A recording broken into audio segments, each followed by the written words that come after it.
Biz Головоломки мультфильм кейіпкерлеріміз, яғни біз адам бойындағы эмоцияларымыз.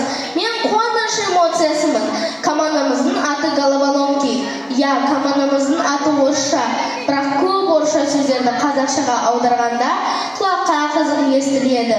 Мысалға, Головоломки бас айналғыштар, банан сары қисық, балкон қылтима, велосипед шайтан арба, шуыш дрель, атауыз пласкос, отарба поезд.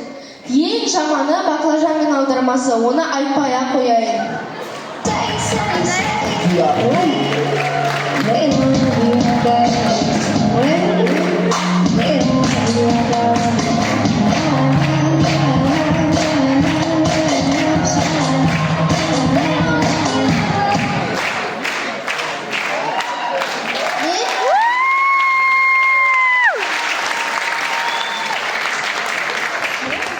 Мен ашу эмоциясымын. Мен өмірге келгеніме ризамын. Бәрі тамаша. Ардақты ата-анам бар, ұлағатты ұстазым бар, жылы киімім бар. Мен бәріне ризамын. Бірақ мен үйдің ортаншысымын. Мен соған ашуланамын. Бұл өмірде ортаншы бала болып туылудан жаман ешнәрсе жоқ шығар. Не үйдің үлкені деп бағаламайды, не үйдің кенжесі деп еркелетпейді. Әйтеуір жүресің өз күніңді өзің көріп. Неге осы үйдің ортаншысы ағасының апасына қалған киімдерді киеді де, ал кенжесіне жаңадан алып береді? Неге осы үйдің ортаншысының туған күні еленбей қала береді? Неге осы үйдің ортаншысын ешкім іздемейді? Қысқасы, ортаншы бала болу, ол үлкен, онымен санаспа. Ортаншы бала болу, ол кішкентай, ол әлі істей алмайды.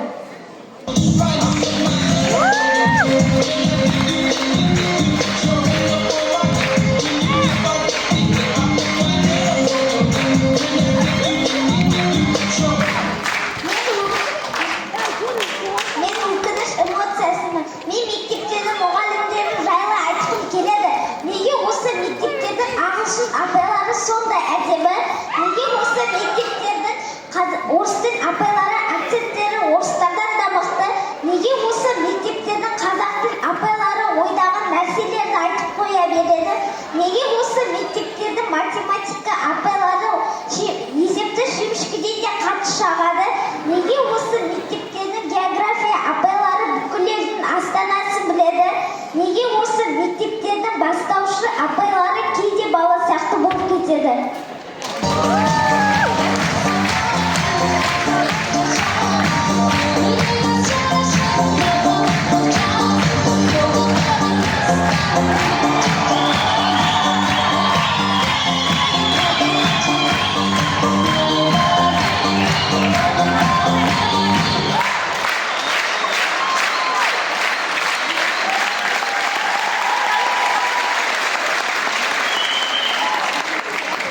Мен қызғаншақ эмоциясымын.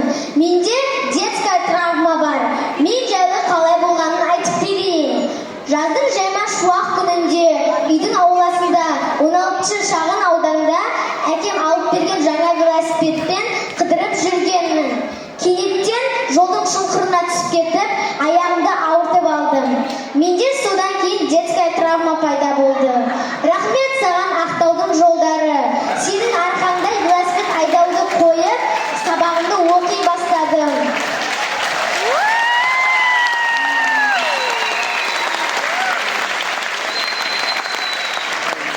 Неге осы үлкендер кейде кішкентай балаға ұқсап кетеді? Неге осы үлкендер кішкентай кезінде мұғалімдерді жақтыртпайды да, ал үлкейгесін мұғалімдерді жақсы көріп кетеді? Неге осы үлкендер сыныптас кезінде қыздардың шашынан тартып, мазақтап берекетін алады да, ал үлкейгесін сол қыздарға үйленеді? Неге осы үлкендер кішкентай кезіне қайтып барғысы келеді, ал кішкентайлар тез үлкейгісі келеді? Неге осы шенеуніктер біз